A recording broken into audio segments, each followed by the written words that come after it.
Welcome to On the Spot, Portland Community College's new podcast brought to you by Internal Communications. This is where you get straight answers to the question PCC employees most want to know. Every episode, we dive into topics submitted by PCC employees, whether it's about college operations, our community, or the amazing people behind the scenes. We're on the spot for you. And the best part, each episode is short and to the point. On the Spot is a perfect, quick listen during your busy day. New episodes will be released every 2 weeks, so make sure to subscribe. I'm Danielle Gabriel, PCC's Marketing Director, and your host today.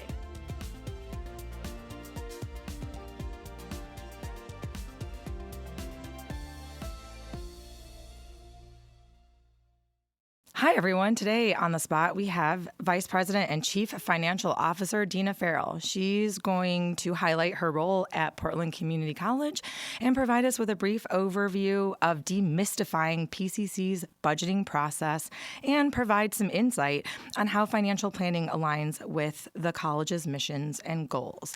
Welcome, Dina. Thank you. How long have you been here at PCC? So I've been at the college for 8 years.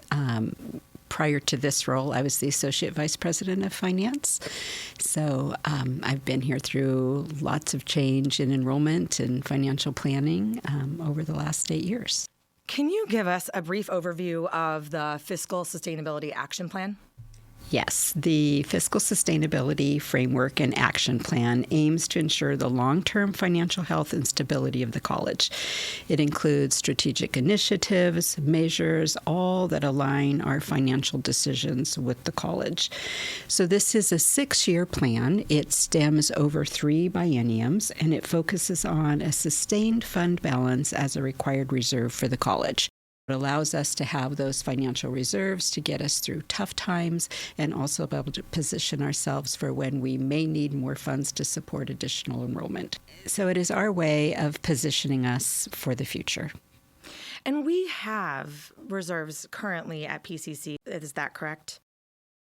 So the reserves of our college have varied greatly over the last 10 years.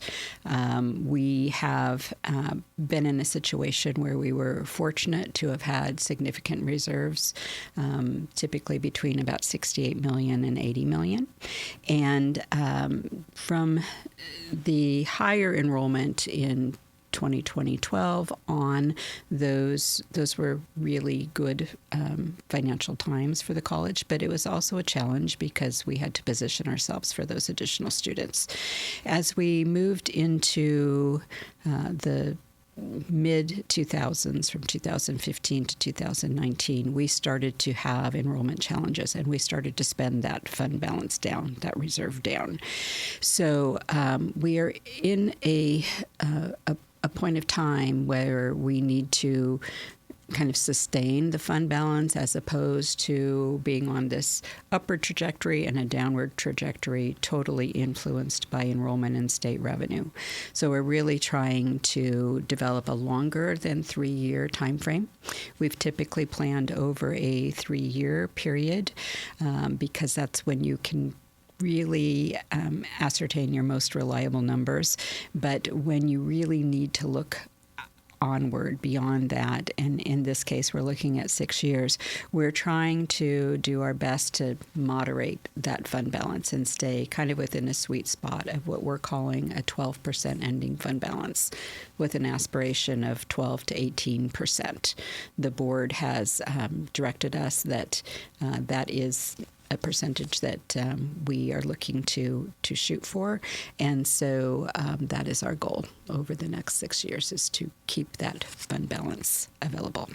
So that is how the biennium budget process relates to the Fiscal Sustainability Framework, and that's where they tie in together. Correct. What efforts are being made to generate additional revenue for the college and advocate for more funding at the state and federal levels if we don't want to solely be tied to enrollment?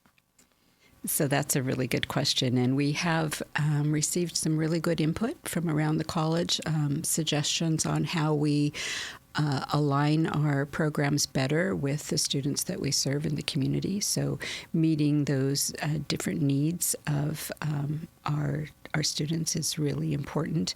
We've looked at leasing some of our facilities. We're entering into a space planning phase, and we're really wanting to dial in more closely what space we need and what space is available to lease. We have looked at, of course, advocating with the legislature, and we've had staff and students and faculty and administrators all involved in those processes over the years. And our student story is very important in that process. So we will be doing that again with this legislative session. I have also been on some of the financial planning committees, the HEC financial forecasting committee, where we're looking at how to align the state distribution of funds, and for the first time they are aligning it with some key performance metrics. The state funding scenario is one that we're dependent on. Going into the budget process, we know very little about what funding we will receive. And it isn't until we've drafted the biennium budget and really taken it to the board as proposed, approved, and adopted when the final numbers come in. So we have to be prepared to be flexible based on that scenario as well. Can you tell us a little bit about the work of the Integrated Budget and Planning Council? The goal is to really keep people updated and informed. We want everyone to be engaged in discussion, deliberation, and recommendations. So it's really an essential role that the IBPC plays within the community. And I co-chair that with Kurt Simons. And we've had really good attendance and involvement with the college as a whole. Who is involved in that committee? Is it like anyone in the college that's interested? Is it a nomination process? Are community members involved? The council is comprised of 10 faculty, staff, students, totaling 16 voting members in our group. And those recommendations come forward from the community if there's interest in participating in that in our council. So we really look at having a cross-section of folks involved and providing input. That's great. Yeah, that's awesome.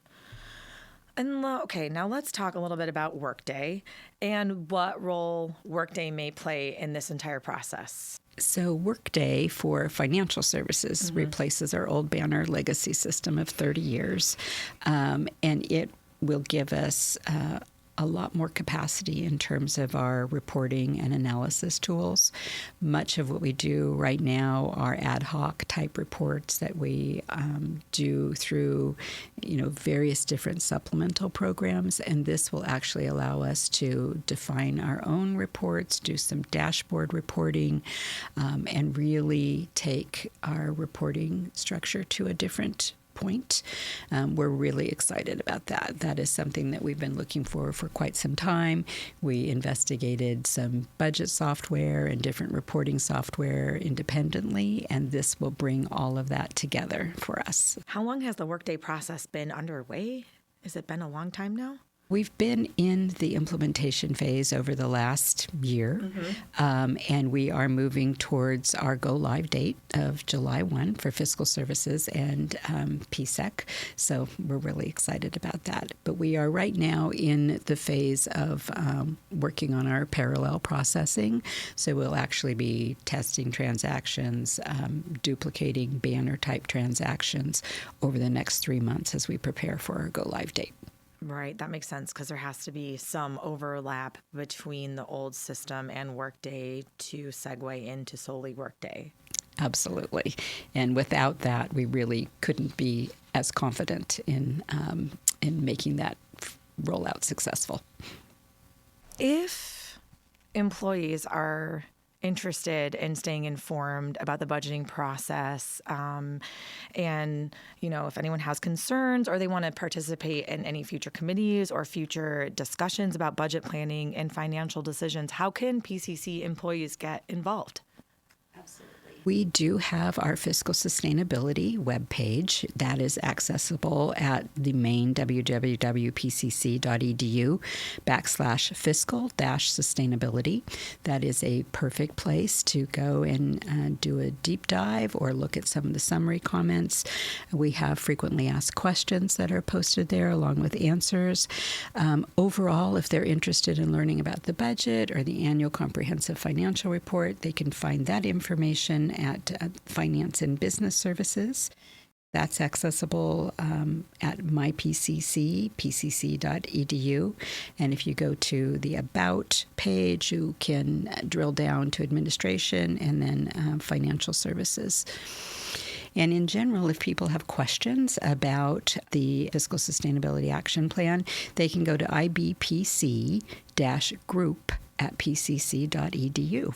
And we watch that and respond to those questions. We've had, I believe, over 300 questions came in from the beginning of the process, and we've posted many of those answers to our frequently asked questions. Well, thank you so much for joining us today, Dina. And for those of you listening in the PCC community, thank you for listening to the podcast today. And I want to let you know that the URLs that she mentioned earlier will be in the podcast description for your reference so that you can continue to stay engaged in PCC's fiscal and financial future. Have a great day, everyone, and thanks for listening.